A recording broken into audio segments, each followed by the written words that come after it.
में हम लोग फोटोसिंथेसिस चैप्टर को पूरा नोट्स के थ्रू कवर कर लेने वाले हैं। एनसीईआरटी के हर एक डायग्राम, हर एक लाइन, मतलब एनसीईआरटी की 100% लाइंस इसमें कवर हो जाएंगी, कुछ भी एक्स्ट्रा भी नहीं होगा, एनसीईआरटी लेकिन पूरी कवर हो जाएगी। तो स्टार्ट करते हैं। देखो, अगर बात करें फोटोसिंथेसिस, तो इसमें क्या होता है? फोटोसिंथेसिस मतलब कि प्लांट्स अपना खाना कैसे बनाते हैं, इसको पहले पढ़ते हैं। फोटोसिंथेसिस में कैसे बनाते हैं? तो ये सनलाइट की प्रेजेंस में पिगमेंट में क्या करते हैं भाई, ग्लूको CO2 और वाटर लेकर ग्लूकोज को बना देते हैं। इसी प्रोसेस को क्या बोलते हैं? फोटोसिंथेसिस। अब ये प्रोसेस जो होता है, देखो इसमें फिजिकली काम भी हो रहा है भाई, सनलाइट और पिगमेंट लग रहे हैं, और वहीं ये देखो रिएक्शन होती है, इसलिए इसको फिजियोकेमिकल प्रोसेस बोल देते हैं। इस प्रोसेस के बारे में ही पढ़ने वाले हैं, लेकिन उससे पहले थोड़े से एक्सपेरिमेंट पढ़ लेते हैं। तो series of experiment Julius Joseph Presley ने करे। प्रिस्टले ने क्या किया? बेल जार एक्सपेरिमेंट किया। इन्होंने एक मिंट प्लांट का यूज किया था और बताया कि भैया जिस चीज को बर्निंग कैंडल और एनिमल्स, ब्रीदिंग एनिमल्स हटाते हैं, उस चीज को प्लांट्स रीस्टोर कर देते हैं। और इन्होंने बताया 1770 में कि भैया इसेंशियल रोल होता है एयर का प्लांट की ग्रोथ में, और 1774 में ऑक्सीजन की भी डिस्कवरी जोसेफ प्रिस्टले ने ही की। उसके बाद जॉन इंजनहाउस है, इन्होंने बताया कि भैया ये काम जो ये ऐसा कर रहा है, जैसे इन्होंने एक्सपेरिमेंट किया था भाई, बर्निंग कैंडल उसको रखा तो चूहा मर गया, दोनों ही मर गए, बंद हो गया, और तीनों को साथ साथ रखा तो मिंट प्लांट ने, जिसको चूहे ने हटाया जिस एयर को, और बर्निंग कैंडल जिस एयर को रिमूव किया, उसको प्लांट ने रिस्टोर कर दिया, इसलिए तीनों लाइव बन रहे, जिंदा बने रहे। अब जॉन इंजनहाउस ने क्या किया भैया, इसी एक्सपेरिमेंट को दिन और रात में करके दिखा। तो उन्होंने बताया कि सनलाइट की एसेंशियल रोल होता है फोटोसिंथेसिस के लिए। तो ऑक्सीजन कहाँ रिलीज होती है? ग्रीन पार्ट से ही ऑक्सीजन रिलीज होती है, और कब? सनलाइट की प्रेजेंस में ही होती है। तो इस बात को जॉन इंजनहाउस ने बताया है। अच्छा भाई, वहीं अगर बात करें तो एक कुछ अपन लोग पहले पढ़ चुके कि लीफ के ऊपर अगर टेप लगा दे तो जिस पॉइंट पे लगा दे कि वहाँ पे लाइट नहीं पहुंचेगी, तो इसलिए वहाँ स्टार्च नहीं बनेगा और ग्रीन पार्ट में बनता रहेगा, तो इसलिए जहाँ पे लगा दिया टेप वहाँ पे लीफ सूख जाती है। फिर जूलियस वॉन सैक ने बताया कि भाई सैकराइड बनता है। सैक मतलब सैकराइड समझ लो। 1854 में इन्होंने बताया ग्लूकोज प्रोड्यूस होता है ड्यूरिंग फोटोसिंथेसिस के टाइम पर, और ये कहाँ प्रोड्यूस होता है? तो सेंसिटिव होता है ग्रीन पार्ट में। ग्रीन पार्ट में भी क्लोरोफिल में, क्लोरोफिल कहाँ प्रेजेंट होती है? तो क्लोरोप्लास्ट में प्रेजेंट होती है।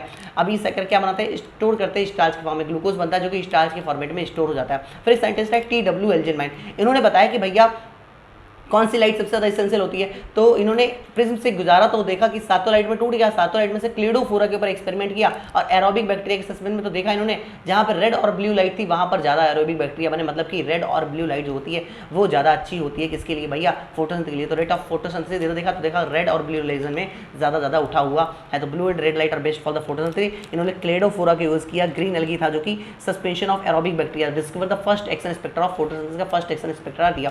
फिर एक साइंटिस्ट कार्डियल वॉन नील, इन्होंने क्या बताया कि भैया ऑक्सीजन कहाँ से आ रही है? तो इन्होंने बताया कि ऑक्सीजन जो हाइड्रोजन डोनर वाले जो होता है उससे ऑक्सीजन आती है। तो हाइड्रोजन डोनर जो भी होगा उसके पास जो बाई प्रोडक्ट होगा उसी से ऑक्सीजन निकली। तो इन green plant hydrogen donor water होता है, तो इसलिए क्या निकलता है? O2 निकलता है। लेकिन कहीं कहीं क्या होता है? पर्पल या ग्रीन सल्फर बैक्टीरिया में क्या होता है भाई? H2S होता है हाइड्रोजन डोनर, तो इसलिए यहाँ सल्फर निकलता है बाई प्रोडक्ट के फॉर्मेट में। अच्छा भाई, यहाँ क्या होता है? H2 ऑक्सीडाइज होता है O2 में, और CO2 रिड्यूस होता है कार्बोहाइड्रेट में, तो कार्बोहाइड्रेट बन जाता है। तो कैसे बनता है? Hydrogen from suitable oxidisable compound से मिलता है, और CO2 रिड्यूस हो जाता है किसमें भाई? ग्लूकोज में। भाई CO2 देख लो H2O है, अगर एक ही जगह O या S जो भी होगा, O होगा तो O2 निकलेगा, S होगा तो S2 निकलेगा, और CH2O बन जाएगा। टाइप्स ऑफ पिगमेंट की अगर बात करें तो पिगमेंट जो होता है, पिगमेंट क्या होता है? पिगमेंट एक ऐसा सब्सटेंस है जो कि एबिलिटी होती है जिसके पास लाइट को ऑब्जर्व करने की, तो इस स्पेसिफिक वेवलेंथ की लाइट को ऑब्जर्व करते हैं। ये अगर विबग्योर लिख लिया जाए तो chlorophyll A, B, carotenoid, xanthophyll के कलर के बारे में पता चल जाता है। Blue green chlorophyll A, green yellow chlorophyll B, और येलो ऑरेंज कैरोटीनॉइड होता है। और जेंथोफिल को XY कर लो तो जेंथोफिल येलो कलर का होता है, लेकिन कैरोटीनॉइड में लिखा है येलो टू येलो ऑरेंज, ठीक है। अच्छा, ग्रीन पिगमेंट जो होता है ये सबसे पहले सेपरेट करने के लिए क्रोमेटोग्राफी टेक्निक से किया गया था, पेपर क्रोमेटोग्राफी टेक्निक से। अब ये एब्जॉर्प्शन स्पेक्ट्रा बात करें, क्लोरोफिल A कौन सी लाइट ऑब्जर्व कर रहा है, B कौन सी कर रहा है, कैरोटीनॉइड कौन सी कर रहा है, तो इसके लिए एब्जॉर्प्शन स्पेक्ट्रा बात करो तो इस तरीके से याद कर सकते हैं ABC, इधर से लिख दो ABC, जो सबसे इधर ग्राफ आया वो A है, फिर B है, फिर C। अभी डायग्राम में देख भी लेंगे डायरेक्ट। अच्छा, इनका काम क्या है? क्लोरोफिल 20 कैरोटीनॉइड और जेंथोफिल का, ये सिर्फ वाइडर रेंज कोई लाइट को ऑब्जर्व करने में हेल्प नहीं करते हैं, बल्कि ये क्या करते हैं? Utilise for photosynthesis but also protect chlorophyll A from photo oxidation. Photo oxidation से भी क्लोरोफिल ए को प्रोटेक्ट करते हैं। वाइडर रेंज को तो ऑब्जर्व करते ही करते हैं, इसके साथ साथ उनको भी प्रोटेक्ट करने का काम करते हैं। अब अगर देखें तो क्लोरोफिल जो ए है उसका एब्जॉर्प्शन स्पेक्ट्रा और जो एक्शन स्पेक्ट्रा है रेड और ब्लू लाइट का, वो लगभग सेम है, अप्रॉक्स सेम है, बिल्कुल सेम नहीं होते हैं, एकदम सेम नहीं होते हैं। अच्छा, फोटोसिंथेसिस हम लोग अब रियल काम चालू करने वाले हैं। तो फोटोसिंथेसिस हम लोगों ने क्या पढ़ने वाले हैं, सुना बात को। तो फोटोसिंथेसिस हम जानने वाले हैं कि भैया दो तरीके से काम होता है, लाइट रिएक्शन और डायरेक्ट रिएक्शन। लाइट रिएक्शन का मतलब होता है जहां पर ATP और NADPH बनते हैं। तो ATP NADPH जो बनते हैं तो इनमें लाइट का डायरेक्ट रोल रहता है। क्या होता है? सबसे पहले लाइट आएगी तो लाइट, अब ये काम होता है, ये काम होता है क्लोरोप्लास्ट में। तो क्लोरोप्लास्ट में क्या होता है? क्लोरोप्लास्ट में डबल मेम्ब्रेन होती है, आउटर मेम्ब्रेन, इनर मेम्ब्रेन, और बीच में स्ट्रो भरा था, उसमें सिक्के जैसे स्ट्रक्चर होती है जिनको थैलेकॉइड बोल देते हैं। और थैलेकॉइड के स्टैक्स को, गड्डियों को क्या बोलते हैं? ग्रेना बोलते हैं। और दो स्टैक्स को जोड़ने वाले को क्या बोलते हैं? स्ट्रोमा लैबी बोल देते हैं। तो जो स्ट्रोमा वाला रीजन है, यहाँ डार्क रिएक्शन होती है। जो ये थैलेकॉइड वाला रीजन, थैलेकॉइड की मेम्ब्रेन, इसमें क्या होता है भाई, यहाँ होता है लाइट रिएक्शन। लाइट रिएक्शन में क्या होता है कि इस पॉइंट पर लाइट पड़ती है। लाइट पड़ने से क्या होता है भाई, यहाँ पर कुछ काम होते हैं, रिएक्शन होती है, अगले पेज में देखेंगे, और हमारे पास एटीपी और एनएडीपी बन जाता है। तो सबसे पहले क्या होता है, लाइट पड़ती है, लाइट को ऑब्जर्व किया जाता है, फिर वाटर की स्प्लिटिंग होती है, पहले इलेक्ट्रॉन निकलता है, वाटर की स्प्लिटिंग होती है, ऑक्सीजन रिलीज होती है, और formation of high energy chemical compounds कौन कौन से भाई, जैसे कि एटीपी और एनएडीपी बन जाते हैं। तो ये काम कहाँ हो रहा है भैया, क्लोरोप्लास्ट में, वो भी कहाँ, थैलेकॉइड मेम्ब्रेन में हो रहा है। वही स्ट्रोमा वाला जो रीजन है, इसमें क्या हो रहा है भैया, formation of glucose from CO2 using ATP and NADP from light reaction से, जो एटीपी एनएडीपी आता है उसका यूज करके काम करते हैं। इतनी बात समझ नहीं आती है। इसको अपन बायोसिंथेटिक फेज भी बोलते हैं, क्योंकि भैया बायोसिंथेटिक ग्लूकोज बन रहा है ना, इसलिए। अब ये काम हो कैसे रहा है, लाइट रिएक्शन सबसे पहले पढ़ते हैं। तो लाइट रिएक्शन में क्या, हमने अभी पिगमेंट्स पढ़े ना, ये पिगमेंट पढ़े, क्लोरोफिल A B C, इनका कुछ काम होता है। ये क्या करते हैं, ये पिगमेंट्स मिलकर फोटो सिस्टम बनाते हैं। तो फोटो सिस्टम दो तरीके के होते हैं, फोटो सिस्टम 1 और फोटो सिस्टम 2। इनका कुछ नाम इस तरीके से दिया गया, जिस तरीके से इसकी डिस्कवरी हुई है उस व्याप पर इनका नाम फोटो सिस्टम 1 और फोटो सिस्टम 2 रख दिया गया। फोटो सिस्टम 1 वो होता है जो 700 नैनोमीटर या इससे ज़्यादा नैनोमीटर वाली लाइट को ऑब्जर्व करता है। फोटो सिस्टम 2 मतलब 680 नैनोमीटर या इससे कम ज़्यादा नैनोमीटर वाली लाइट को ऑब्जर्व करता है, कम वाली को करता है, ठीक है। तो अब इसमें क्या होता है, फोटो सिस्टम में दो चीज़ें होती है, एक तो लाइट हार्वेस्टिंग कॉम्प्लेक्स होता है और रिएक्शन सेंटर। जो क्लोरोफिल A है वो रिएक्शन सेंटर को बनाने में हेल्प करता है, और जो बाकी जो भी पिगमेंट है वो लाइट हार्वेस्टिंग कॉम्प्लेक्स बनाने में काम करते हैं। तो यही लिख रखा है, made up of hundreds of pigments molecules bound to proteins, each light harvesting complex has all the pigments except chlorophyll A, क्योंकि क्लोरोफिल A तो रिएक्शन सेंटर को बनाने में हेल्प कर रहा है। ऐसा इस कंटिन्यू में बोल देते हैं लाइट हार्वेस्टिंग कॉम्प्लेक्स को। तो ये क्या करेगा, लाइट को ऑब्जर्व करेगा और इसको क्लोरोफिल A को दे देगा और काम चालू हो जाएगा। तो अच्छा, इनकी कुछ बातें याद कर लेते हैं, फोटो सिस्टम 1 और फोटो सिस्टम 2 की। तो जो फोटो सिस्टम 1 होता है वो नॉन एब्रेस्ड पार्ट पर होता है, लेकिन ये एब्रेस्ड पार्ट पर होता है, दबे हुए पार्ट पर होता है स्ट्रोमा थैलेकॉइड में। ये रिड्यूस करता है, ये ऑक्सीडाइज करता है, ये साइक्लिक और नॉन साइक्लिक दोनों में होता है। ये सिर्फ और सिर्फ नॉन साइक्लिक में ही पार्टिसिपेट कर सकता है। इसको ऐसे याद कर सकते हैं, जिसके 700 नंबर है उसको फर्स्ट रैंक मिलेगी, जिसके 680 है उसको सेकंड रैंक मिलेगी। अच्छा, जो फर्स्ट रैंक मतलब टॉपर होगा वो क्या करता है, दूसरे को रिड्यूस करता है, और थोड़ा बहुत कम टॉपर वाला क्या करता है, दूसरे को ऑक्सीडाइज करता है। ये साइक्लिक और नॉन साइक्लिक दोनों में पार्टिसिपेट करता है। ये सिर्फ साइक्लिक, नॉन साइक्लिक में। नॉन साइक्लिक का मतलब समझ लो कि एम्स दिल्ली या किसी नॉर्मल कॉलेज में भी जा सकता है, तो एम्स दिल्ली में भी जा सकता है, नॉर्मल में भी जा सकता है। जिसके कम नंबर हो लेकिन वो सिर्फ नॉर्मल कॉलेज में जा सकता है, एम्स दिल्ली में नहीं जा सकता है। तो इस तरीके से अपन इसको याद कर सकते हैं। अच्छा, अब अगर लाइट रिएक्शन की बात करें तो फोटो सिस्टम 1 और फोटो सिस्टम 2 कुछ अरेंजमेंट अलग अलग तरीके से अलग अलग प्लांट्स में होता है। तो क्या होता है, सुनना बात को। एक होता है कि भैया फोटो सिस्टम 1 मतलब रिएक्शन सेंटर हो गया और लाइट हार्वेस्टिंग कॉम्प्लेक्स हो गया, इसने लाइट को ऑब्जर्व किया और फोटो सिस्टम 1 को दिया, यहाँ से इलेक्ट्रॉन क्या हो, एक्साइट हुए और प्राइमरी इलेक्ट्रॉन रिसेप्टर ETS से होता है वापस आ गया। तो अगर वहीं जहाँ से निकले वहीं वापस आ गया, इसलिए इसको क्या बोल दिया, साइक्लिक। जब ये ETS से वापस आता है तो इसमें इलेक्ट्रॉन ट्रांसपोर्ट होते टाइम क्या होता है, ADP और ऑर्गेनिक फॉस्फेट से ATP बन जाता है। इसको बोलते हैं साइक्लिक फोटोफॉस्फोराइलेशन। क्या बोलते हैं, साइक्लिक फोटोफॉस्फोराइलेशन। इसमें क्या हुआ, ATP बना ADP और इनऑर्गेनिक फॉस्फेट से, ठीक है भाई, इतनी बात सुनाती नहीं आती, कंफर्म। तो यहाँ 680 से ज़्यादा वाली लाइट पड़ती है, क्योंकि भैया यहाँ से कैसा हो रहा है, साइक्लिक फोटोफॉस्फोराइलेशन हो रहा है, साइक्लिक हो रहा है, ठीक है। तो साइक्लिक, ये तो फोटो सिस्टम 1 ही ना 700 नैनोमीटर वाला है, तो 680 से ज़्यादा वाली लाइट यहाँ पड़ती है, इंसिडेंट होती है। अच्छा, अब यहाँ जो ये पोर्शन है ये तो दब कभी नहीं सकता, मतलब थैलेकॉइड तो कोई दबा होगा, कोई दबे में है, कोई खुले में है, लेकिन स्ट्रोमा लैमेली जो है ये तो हमेशा खुली रहेगी, मतलब ये तो दबा नहीं होगा। तो बिना दबे पार्ट में कौन सा होता है भाई, बिना दबे पार्ट में फोटो सिस्टम 1 होता है, मतलब यहाँ फोटो सिस्टम 1 प्रेजेंट होगा, लेकिन फोटो सिस्टम 2 क्या रहेगा, एब्सेंट रहेगा। यही लिखा है कि स्ट्रोमा लैमेली में जो होता है फोटो सिस्टम 2 और NADP रिडक्टेज जो होता है वो एब्सेंट होता है। फोटो सिस्टम 2 और NADP रिडक्टेज क्या होता है भाई, एब्सेंट होता है। कहाँ भाई, तो स्ट्रोमा लैमेली में। इतनी बात सुनाती है। अच्छा, आगे बढ़ेगा अपन लोग। तो अब हम पढ़ते हैं नॉन साइक्लिक फोटोफॉस्फोराइलेशन। ये क्या होता है, जो इसमें पिगमेंट्स मतलब जो भी इसमें यूज होता है, तो Z shape form when all carrier, जो भी इलेक्ट्रॉन कैरियर है वो जब प्लेस करे जाते हैं इनको रेडॉक्स पोटेंशियल स्केल के बिहाफ पर, तो ये जेड के फॉर्मेट में आ जाते हैं, तो इसलिए इसको जेड स्कीम भी बोल देते हैं, नॉन साइक्लिक फोटोफॉस्फोराइलेशन। अच्छा, जब भी सनलाइट पड़ती है तो भाई रिएक्शन सेंटर में पड़ती है, क्लोरोफिल यहाँ क्लोरोफिल ये, और इससे इलेक्ट्रॉन एक्साइट हो जाता है। तो ये इलेक्ट्रॉन प्राइमरी इलेक्ट्रॉन रिसेप्टर से होता हुआ ETS से होता हुआ भाई यहाँ पहुँच जाता है रिएक्शन सेंटर में फोटो सिस्टम 1 के, और ये इलेक्ट्रॉन एक्साइट होकर प्राइमरी इलेक्ट्रॉन रिसेप्टर, और ये प्राइमरी इलेक्ट्रॉन रिसेप्टर डाउनहिल के फॉर्म में FNR फेरिडॉक्सी NADP प्लस को दे देता है, जो कि NADP प्लस H प्लस की प्रेजेंस में फेरिडॉक्सी NADP की प्रेजेंस में NADPH में कन्वर्ट कर देगा। तो अच्छा, इलेक्ट्रॉन यहाँ एक्साइट हुआ, इलेक्ट्रॉन प्राइमरी इलेक्ट्रॉन एक्सेप्टर, और वहाँ से प्लास्टोक्विनोन साइटोक्रोम B से कॉम्प्लेक्स प्लास्टोसाइनिस से होता हुआ कहाँ पहुँच गया, क्लोरोफिल A में, मतलब रिएक्शन सेंटर फोटो सिस्टम 1 के रिएक्शन सेंटर में, और वहाँ से इलेक्ट्रॉन एक्साइट होकर प्राइमरी इलेक्ट्रॉन एक्सेप्टर, और ये कहाँ पहुँच गया भैया, NADP प्लस के पास। तो NADP प्लस क्या है, फाइनल इलेक्ट्रॉन एक्सेप्टर होता है। अब सुनना बात को, ये जब ये कैसे आता है, तो प्राइमरी इलेक्ट्रॉन एक्सेप्टर होता है, ये बिल्कुल बाहर साइड है भाई, ये थैलेकॉइड की अपन बात कर रहे हैं, थैलेकॉइड की बात करें तो आउटर मेम्ब्रेन, आउटर मेम्ब्रेन के बिल्कुल बाहर साइड है, आउटसाइड है। और ये मेम्ब्रेन में देखो ये भी प्लास्टोक्विनोन पे आउटसाइड होता है, लोग प्लास्टोक्विनोन होता है, इसको अपन लोग हाइड्रोजन कैरियर इलेक्ट्रॉन कैरियर दोनों होता है, लेकिन इसको मेनली हाइड्रोजन कैरियर मारते हैं, क्योंकि हाइड्रोजन को भी यहाँ ट्रांसफर कर रहा है ना, प्रोटॉन को ट्रांसफर कर रहा है। ये प्रोटॉन को प्लास्टोक्वेरियन साइटोक्रोम B6F कॉम्प्लेक्स दे देता है और ये अंदर छोड़ देता है इसको, क्योंकि साइटोक्रोम B6F कॉम्प्लेक्स होता है वो इनर साइड होता है प्रेजेंट थाइलाकोइड मेम्ब्रेन में, और जो प्लास्टोसाइनिन होता है वो इनर साइड तो होता ही बिल्कुल एकदम से ल्यूमन साइड ल्यूमन में होता है, प्लास्टोसाइनिन अंदर प्रेजेंट होता है। तो अच्छा जो यहाँ से इलेक्ट्रॉन निकला है उसको पूर्ति करने के लिए भाई ये आ गया, इसका पूरा कर दिया, लेकिन यहाँ से जो इलेक्ट्रॉन निकला है इसको पूरा करने के लिए कोई नहीं आया, तो यहाँ पे खाली जगह होगी। इसको कंप्लीट करने के लिए क्या होता है कि H2O का यहाँ ब्रेक होता है, और जब H2O ब्रेक होता है तो H2O से H+O2 निकलता है, इलेक्ट्रॉन निकलता है, ये इलेक्ट्रॉन पहुंच जाता है यहाँ। अच्छा जब इलेक्ट्रॉन यहाँ पहुंच गया तो यहाँ क्या H+ बच गया भाई, H+ बच गया, इसके साथ साथ यहाँ से भी H+ आ गया, तो यहाँ क्या होता है H+ का ग्रेडियंट हो जाता है, H+ बढ़ जाता है। और जब ये H+ जो है इससे निकलते हैं CF0 CF1 particle ATP synthesis से निकलते हैं, तो ADP अनऑर्गेनिक फॉस्फेट प्रेजेंट में क्या बना देते हैं, ATP बना देते हैं। अच्छा जब ये एटीपी बनने के प्रोसेस को इवन क्या बोल देते हैं, कीमियो ऑस्मोटिक हाइपोथेसिस, मतलब कि how ATP synthesised during cellular respiration या फोटोसिंथेसिस के टाइम पे कैसे एटीपी बन रहा है, उसी को क्या बोलते हैं कीमियो ऑस्मोटिक हाइपोथेसिस बोल देते हैं। अच्छा भाई एक तो ये इस तरीके से एटीपी बन रहा है, लेकिन जब यहाँ इलेक्ट्रॉन ट्रांसपोर्ट हो रहा है तो यहाँ भी एटीपी बन जाते है, कहती बात सुनाती है। अच्छा कीमियो ऑस्मोटिक हाइपोथेसिस के लिए क्या क्या रिक्वायरमेंट होती है, अगर बात करें तो कीमियो ऑस्मोटिक हाइपोथेसिस के लिए तो प्रोटॉन पंप चाहिए, ये देखो प्रोटॉन पंप हो गया। इसके अलावा प्रोटॉन ग्रेडियंट, भाई यहाँ प्रोटॉन ज़्यादा यहाँ प्रोटॉन कम। इसके अलावा प्रोटॉन एटीपी सिंथेसिस चाहिए, ये देखो मशीन चाहिए, और इसके अलावा मेम्ब्रेन प्रेजेंट हो। तो ऐसा ही अगर प्रोसेस देखा जाए तो माइटोकॉन्ड्रिया में भी होता है, जब सेलुलर रेस्पिरेशन होता है उस टाइम पे देखो कहाँ होता है, माइटोकॉन्ड्रिया में होता है सेलुलर रेस्पिरेशन टाइम पे, वहाँ दो मेम्ब्रेन के बीच में जो होता है प्रोटॉन का ग्रेडियंट बढ़ जाता है।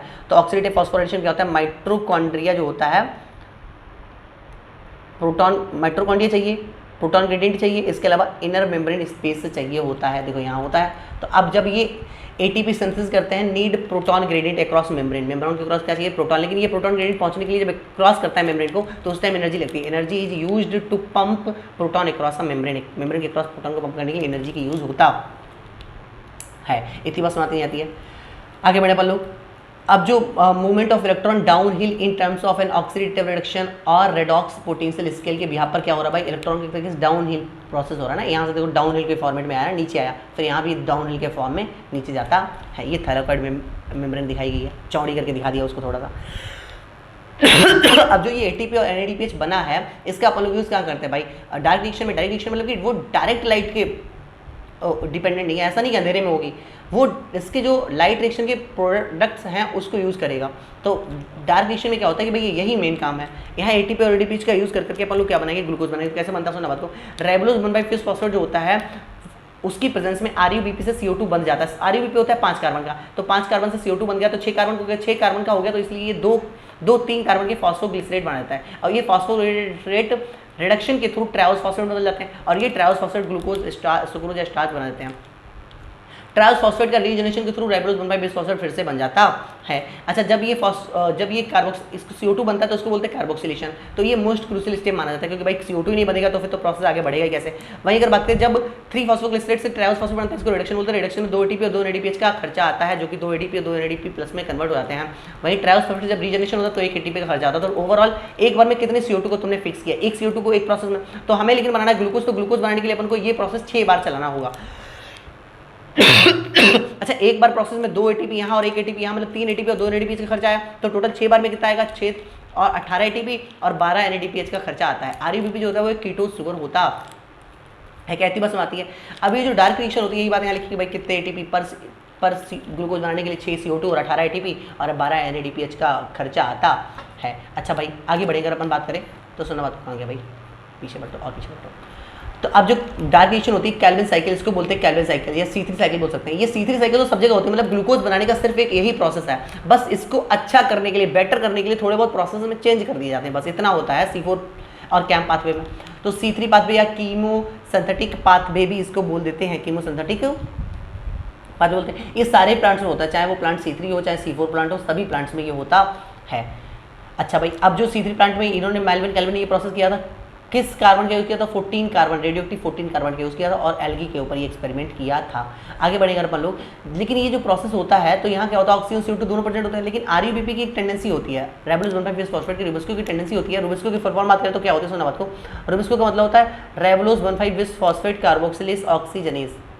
रुबिस्को का फॉर्मूला में राइबोलोज 1,5 फॉस्फेट कार्बोक्सिलेज ऑक्सीजनेज एंजाइम होता है। क्यों, क्योंकि ये इसके दोनों से बाइंडिंग कैपेसिटी होती है, मतलब CO2 से भी बन जाता है, O2 से भी बन जाता है। अच्छा जब ये लेकिन इसकी CO2 से बाइंडिंग कैपेसिटी थोड़ी सी ज़्यादा होती है, बाइंडिंग एफिनिटी थोड़ी सी ज़्यादा होती है। अच्छा जब ये CO2 से बनता है तो इसको बोलते हैं कार्बोक्सिलेज, और जब ये भाई O2 से बनता है तो ऑक्सीजनेज।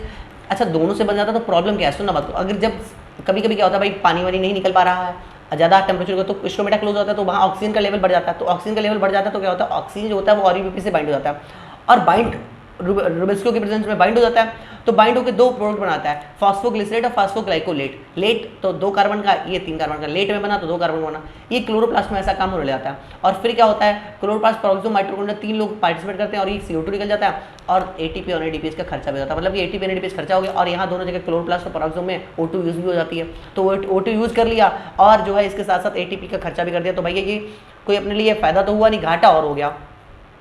शुगर ATP बनते हैं बट यूज ATP और CO2 निकल हो जाती है अपनी, तो एक तरीके से नष्ट तरीके से प्रोसेस माना जाता है। अच्छा भाई, हाई लाइट इंटेंसिटी में स्टोमेटा क्लोज होते हैं, O2 बाहर नहीं जा पाती, तो अभी तो ये रुबिस्को से बंध जाती है ना, इसीलिए ऐसा होता है।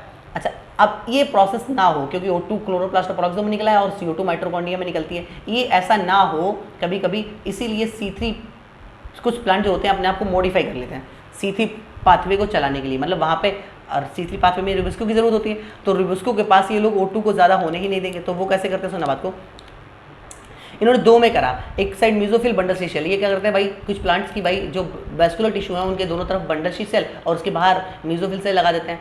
बंडल शीट सेल में C3 साइकिल चलाते हैं और बाहर CO2 को पकड़ के रखते हैं और O2 बाहर ही भेज देते हैं, तो यहाँ पर कभी भी O2 बढ़ नहीं पाता है, CO2 ज़्यादा रहता है, तो इसलिए यहाँ कभी भी O2 बंध ही नहीं पाएगा रुबिस्को से। तो ये प्रोसेस जो कैसे करते हैं, तो CO2 जो होता है वो SCO3- की पकड़ेगा पेप की प्रेजेंस में और इसको कन्वर्ट कर देगा फिक्स करके पेपकेज की प्रेजेंस में, फॉस्फोइनोल पायरुवेट एंजाइम के प्रेजेंस में क्या कर देगा, फिक्शन करके ऑक्सिलोएस्टिक एसिड बना देगा 4 कार्बन का, और ये ऑक्सिलोएस्टिक एसिड जो है मैल्वेरिक एसिड या मैलिक एसिड, एस्पार्टिक एसिड या C4 एसिड में कन्वर्ट हो जाएगा, और ये एसिड जो है पहुंच जाएगा बंडल शीट सेल में, और इसका डीकार्बोक्सिलेशन करके CO2 निकाल लिया जाएगा और इस CO2 को कैल्विन साइकिल में यूज कर लेंगे, और जो पायरुविक एसिड बना है उसको फिर यही लेंगे, ये C3 एसिड भी बोल सकते हैं क्योंकि 3 कार्बन का होता है, और इसका रीजनरेशन करके पेप बना लेंगे। जब रीजनरेशन करें तो 2 ATP का खर्चा हो रहा था, मतलब ये बाकी सब तो प्रोसेस सेम है, कैल्विन साइकिल में भाई 3 ATP और 2 NADPH लग रहा था, लेकिन एक्स्ट्रा यहाँ 2 ATP और लग गया, मतलब कि पर साइकिल हमको 2 ATP खर्चा और बढ़ गया। लेकिन अपने पास कम से कम वो वाला प्रोसेस तो नहीं होगा ना जो कि बंदी हो गया स्टोमेटा और काम ही नहीं हो पा रहा है, तो मशीनें रुकेंगी नहीं, काम चलता रहेगा परमानेंट।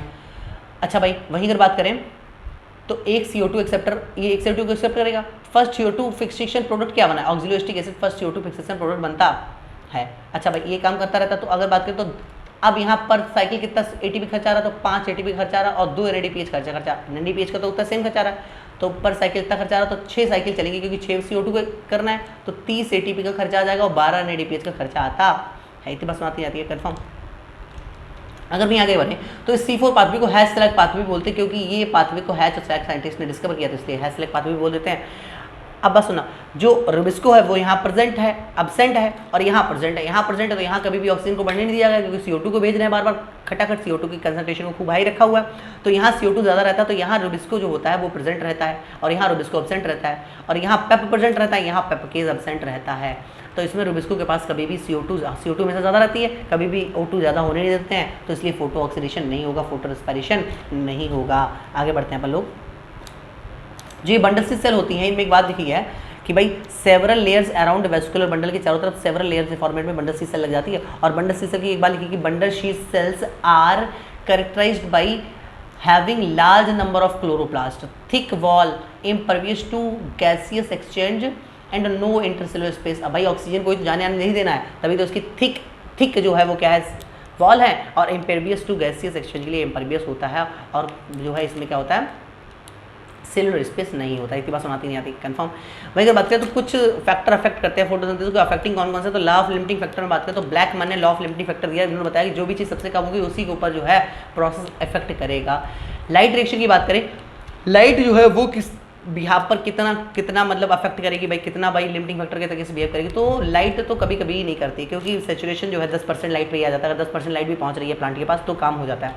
तो थोड़ी देर तक तो अगर बिल्कुल ही लाइट नहीं, अंधेरा तो 0 रहेगा, फिर धीमे धीमे बढ़ता है, फिर एक टाइम के बाद क्या आ जाता है सैचुरेशन। लेकिन अगर एक पॉइंट के बाद तुम लाइट को बढ़ाते जा रहे हो इंटेंसिटी उसकी, तो क्या हो जाएगा, पॉइंट क्लोरोफिल ब्रेक डाउन हो जाएंगे। CO2 जो है वो मेजर लिमिटिंग फैक्टर, क्योंकि CO2 का जो लेवल एटमॉस्फेयर में है वो 0.03% है, 0.04% या 300 से 400 ppm में है, लेकिन C3 प्लांट को चाहिए 450 और C4 को 350, तो 350 तो 360 तो अपना इसके बीच में आ जाएगा, लेकिन 450 जो होता है वो इससे ज़्यादा पहुँच गया, मतलब कि उसको तो कभी भी अपनी रिक्वायरमेंट के हिसाब से उसको तो उतना मिल ही नहीं पाएगा कभी CO2, तो इसलिए C3 के लिए बहुत लिमिटिंग फैक्टर है एक तरीके से। NCERT में लिखा है अगर हम एटमॉस्फेयर में 0.05% तक इंक्रीज कर दें CO2 का लेवल, तो हाँ, तो इंक्रीज 0.5%, तो ये चीज़ जो है बढ़ा देगा भाई CO2 फिक्सेशन को। तो ऐसा, लेकिन अगर लॉन्गर पीरियड तक कर दिया जाए तो ये डैमेज कर सकता है किसको भाई, उसका जो है इससे थोड़ा पीरियड ज़्यादा कर दिया और उसको लॉन्गर पीरियड तक मतलब ज़्यादा टाइम तक रखा तो वो डैमेज कर देगा लॉन्गर पीरियड में, लॉन्गर टाइम में। अच्छा भैया इतनी बात आती है। तो C3 प्लांट में कुछ ग्रीन हाउस क्रॉप होती है, जैसे टमाटर, शिमला मिर्च, टोमेटो और बेल पेपर जो होता है वो ग्रीन हाउस क्रॉप तरीके से कंसिडर करी जाती है। टेम्परेचर भी भाई कभी कभी जो होता है लिमिटिंग फैक्टर की तरीके से बिहेव करता है। कब भाई देखो टेम्परेचर कब लिमिटिंग फैक्टर की तरीके बिहेव करता है। जैसे C4 प्लांट तो हायर टेम्परेचर पे भी आराम से सर्वाइव कर जाएंगे, लेकिन C3 प्लांट जो है वो लोअर टेम्परेचर पे सर्वाइव करेंगे। तो इनमें नहीं तो फोटो रेस्पिरेशन हो जाएगा हायर टेम्परेचर पे, स्टोमेटा क्लोज हो जाएंगे और भाई फोटो रेस्पिरेशन होने जाएगा। तो C3 प्लांट लोअर टेम्परेचर पे अच्छा काम करते हैं। ट्रॉपिकल प्लांट्स जो हायर टेम्परेचर पे भी अच्छा काम कर जाते हैं। अच्छा जो डार्क रिएक्शन होती है वो एंजाइमेटिक प्रोसेस होती है, इसलिए वो टेम्परेचर पर कंट्रोल होती है। तो टेम्परेचर का इस पे क्या रहता है, कंट्रोल होता है, रिएक्शन टेम्परेचर पर डिपेंड रहती है। लेकिन लाइट रिएक्शन भी कभी कभी रहती है, क्योंकि लाइट रिएक्शन में भी एंजाइम इतना नहीं लेकिन फिर भी कम रहती है। ये एंजाइमेटिक है इसलिए क्योंकि एंजाइम तो नैरो रेंज पे डिपेंड करता है ना, नैरो रेंज एंजाइम की होती है। अपन लोग बायोमोलिक्यूल पढ़ा था। वाटर की बात करें तो water stress cause stomata close and leaves belt हो जाएगी, मुड़ जाएंगी। C4 प्लांट की एग्जांपल बात करें, गन्ना, मक्का, ज्वार, जैसे कि शुगर कैन, मेज और सोरगम, ये क्या होता है, मोटे मोटे थोड़े होते हैं, नहीं थोड़े से मोटे चारा जैसे होते हैं। और C3 बात करें तो गेहूँ चावल तो बिल्कुल पतले पतले होते हैं एकदम से, गेहूँ चावल कि मतलब पेड़, तो ऐसे याद कर सकते हैं C3 गेहूँ चावल, उसका गन्ना, मक्का, ज्वार तरीके से हो जाता है। वहीं अगर बात करें हम इनिशियल कार्बोक्सिलेशन रिएक्शन जो होता है वो कहाँ अकर होता है, दोनों में मेसोफिल में होता है। वहाँ C3 साइकिल सीधे मेसोफिल में चलता है, लेकिन यहाँ जो होता है मेसोफिल में C3 को पकड़ते हैं ना, पेप CO2 को पकड़ता है। अच्छा पेप और रिबिस्को दोनों में प्रेजेंट होता है, चाहे C3 हो चाहे C4 हो। चाहे रिबिस्को जो होता है C3 में तो मेसोफिल में है, लेकिन C4 में कहाँ है भाई, बंडल स्टेशन में प्रेजेंट होता है। अच्छा हाई टेम्परेचर और लो CO2 है तो भाई फोटो रेस्पिरेशन होगा कहाँ, C3 में फोटो रेस्पिरेशन होगा, कभी भी C4 में नहीं होगा। चाहे कोई भी कंडीशन हो, C4 में हमेशा फोटो रेस्पिरेशन क्या रहेगा, नेग्लिजिबल ही रहेगा। यहाँ हाई टेम्परेचर और लो CO2 पर क्या हो जाएगा, फोटो रेस्पिरेशन C3 प्लांट में। अच्छा हाई टेम्परेचर पर CO2 फिक्सेशन C3 में मीडियम रहेगा, C4 में तो होता रहेगा, क्योंकि C4 तो उसके लिए भी सर्वाइव कर जाते हैं भाई हाई टेम्परेचर पे भी। अच्छा लो टेम्परेचर, अगर लो लाइट इंटेंसिटी है तो फिर CO2 को बहुत ज़्यादा भी, रात में CO2 कितनी भी ज़्यादा हो तो भी फोटोसिंथेसिस का क्या मतलब है, तो वही लिखा है at low light condition neither group respond to high CO2 condition at high light intensity both C3 C4 plant show increase in the rate of photosynthesis. अब अगर अपन लोग डायग्राम की बात करते हैं तो सुनना, ये तो मतलब ABC इधर से पढ़ते जाओ, ABC वही बात करिए। देखो भाई एक्सन स्पेक्ट्रा और एक्सन स्पेक्ट्रा और क्लोरोफिल का एब्जॉर्प्शन स्पेक्ट्रा लगभग सिमिलर है। ये देखो भाई आउटर मेम्ब्रेन, इनर मेम्ब्रेन और स्ट्रोमा लेमली, ग्रेना और स्ट्रोमा, ये राइबोसोम दिखाए गए, ये स्टार्च ग्रेन्यूल दिखाया गया और ये लिपिड के कुछ ड्रॉपलेट दिखाए गए हैं। भाई अगर बात करिए देखो भाई प्रोटॉन मतलब फोटोन आया, लाइट पड़ी तो भाई ये रिएक्शन सेंटर ने पिगमेंट्स ने एक्सेप्ट किया और रिएक्शन सेंटर से एक इलेक्ट्रॉन का एक्साइटेशन हुआ, प्राइमरी इलेक्ट्रॉन एक्सेप्टर के पास पहुंच गया। वही अगर साइकिल का तो प्राइमरी इलेक्ट्रॉन एक्सेप्टर से क्या हो जाएगा, ETS से होता है वापस आ जाएगा। अच्छा ETS से जब वापस आता तो ADP इनऑर्गेनिक फॉस्फेट से ATP बना लेता है, फोटो सिस्टम बनी होता है सिर्फ यहाँ, तो P700 होगा। यहाँ भैया फोटो सिस्टम 1 और फोटो सिस्टम 2 दोनों होते हैं, फोटो सिस्टम 1 ये है, फोटो सिस्टम 2 ये है। तो फोटो सिस्टम 1 थोड़ा सा ऊपर है देखो ना, क्योंकि ये रेडॉक्स में थोड़ा सा ऊपर है, इसका पोटेंशियल हाई है ना, तो लाइट दोनों में पड़ेगी। रेड लाइट एक तरीके से इलेक्ट्रॉन एक्साइट होगा, इलेक्ट्रॉन ट्रांसफर सिस्टम जो होता है वापस यहाँ चले जाएगा, तो यहाँ भी ATP बनता है। अच्छा भाई आगे बढ़ेगा बोलो, तो एक ये फिगर दे रखा है भाई इसका कि देखो भाई लाइट आई तो भाई उसी फिगर को थोड़ा मॉडिफाई करके पूरा दिखाएगा कि भाई पहला इलेक्ट्रॉन लेगा, इलेक्ट्रॉन प्लास्टोक्रोम साइटोक्रोम बीसी सब कॉम्प्लेक्स से प्लास्टोसाइंस होता हुआ बाहर निकल जाएगा, इसको NADP plus final electron acceptor ferredoxin NADP की प्रेजेंस में NADPH में कन्वर्ट हो जाएगा और वही इलेक्ट्रॉन यहाँ से निकलेगा तो ATP बनता है। और ये देखो सोलरेशन वाला दिखाया गया भाई, रेट ऑफ फोटोसिंथेसिस का दिखाया गया है। तो अब ये देखो भाई उसको दिखाया गया भाई सेम डायग्राम उसको दिखा दिया गया C3 साइकिल और C4 साइकिल के, इसको C3 एसिड भी बोल देते हैं। तो अपना चैप्टर एकदम से कंप्लीट हो जाता है। एक लाइन अपने को NCERT में लिखी है उसको देख लेते हैं, एक सेकेंड, कुछ पॉइंट हैं।